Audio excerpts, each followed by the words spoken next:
The Art of War by Sun Tzu, translated by Lionel Giles.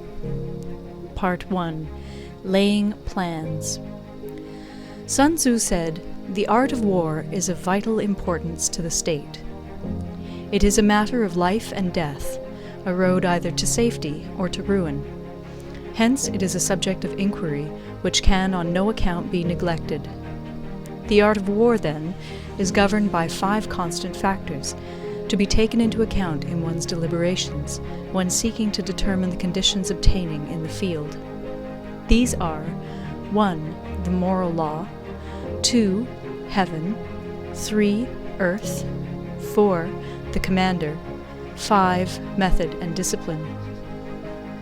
The moral law causes the people to be in complete accord with their ruler, so that they will follow him regardless of their lives, undismayed by any danger. Heaven signifies night and day, cold and heat, times and seasons. Earth comprises distances, great and small, danger and security, open ground and narrow passes, the chances of life and death. The commander stands for the virtues of wisdom, sincerity, benevolence, courage, and strictness. By method and discipline are to be understood the marshalling of the army in its proper subdivisions, the graduations of rank among the officers, the maintenance of roads by which supplies may reach the army, and the control of military expenditure. These 5 heads should be familiar to every general. He who knows them will be victorious. He who knows them not will fail. Therefore, in your deliberations, when seeking to determine the military conditions, let them be made the basis of a comparison in this wise. 1. Which of the 2 sovereigns is imbued with the moral law? 2. Which of the 2 generals has most ability?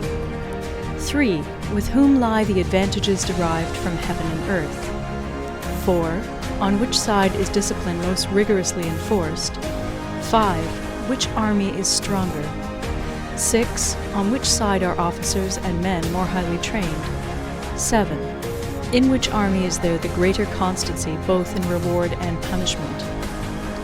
By means of these 7 considerations I can forecast victory or defeat. The general that hearkens to my counsel and acts upon it will conquer. Let such a one be retained in command. The general that hearkens not to my counsel nor acts upon it will suffer defeat. Let such a one be dismissed. While heeding the profit of my counsel, avail yourself also of any helpful circumstances over and beyond the ordinary rules. According as circumstances are favorable, one should modify one's plans. All warfare is based on deception. Hence, when able to attack, we must seem unable. When using our forces, we must seem inactive. When we are near, we must make the enemy believe we are far away. When far away, we must make him believe we are near. Hold out baits to entice the enemy, feign disorder, and crush him. If he is secure at all points, be prepared for him. If he is in superior strength, evade him. If your opponent is of choleric temper, seek to irritate him. Pretend to be weak, that he may grow arrogant. If he is taking his ease, give him no rest. If his forces are united, separate them. Attack him where he is unprepared. Appear where you are not expected. These military devices, leading to victory, must not be divulged beforehand. Now the general who wins a battle makes many calculations in his temple ere the battle is fought. The general who loses a battle makes but few calculations beforehand. Thus do many calculations lead to victory, and few calculations to defeat. How much more no calculation at all? It is by attention to this point that I can foresee who is likely to win or lose. End of Part 1. Part 2. Waging War. Sun Tzu said, "In the operations of war, where there are in the field 1,000 swift chariots, as many heavy chariots, and 100,000 mail-clad soldiers, with provisions enough to carry them 1,000 li, the expenditure at home and at the front, including entertainment of guests, small items such as glue and paint, and sums spent on chariots and armor, will reach the total of 1,000 ounces of silver per day. Such is the cost of raising an army of 100,000 men. When you engage in actual fighting, if victory is long in coming, then men's weapons will grow dull and their ardor will be damped. If you lay siege to a town, you will exhaust your strength. Again, if the campaign is protracted, the resources of the state will not be equal to the strain. Now, when your weapons are dulled, your ardor damped, your strength exhausted, and your treasure spent, other chieftains will spring up to take advantage of your extremity. Then no man, however wise, will be able to avert the consequences that must ensue. Thus, though we have heard of stupid haste in war, cleverness has never been seen associated with long delays. There is no instance of a country having benefited from prolonged warfare. It is only one who is thoroughly acquainted with the evils of war that can thoroughly understand the profitable way of carrying it on. The skillful soldier does not raise a second levy. Neither are his supply wagons loaded more than twice. Bring war material with you from home, but forage on the enemy. Thus the army will have food enough for its needs.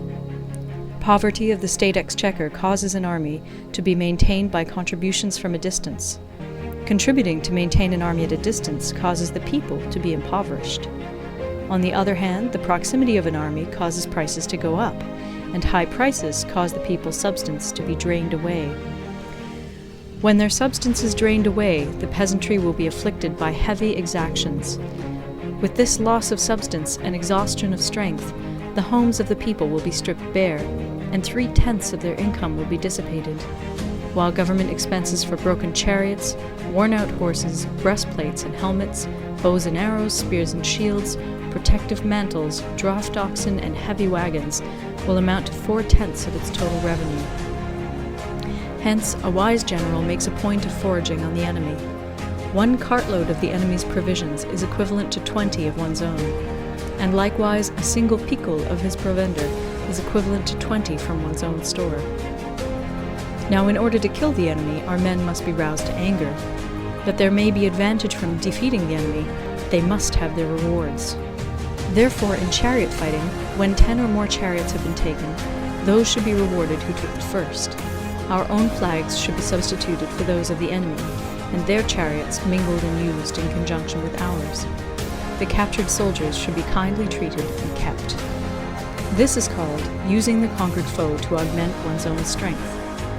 In war, then, let your great object be victory, not lengthy campaigns. Thus it may be known that the leader of armies is the arbiter of the people's fate, the man on whom it depends whether the nation shall be in peace or in peril.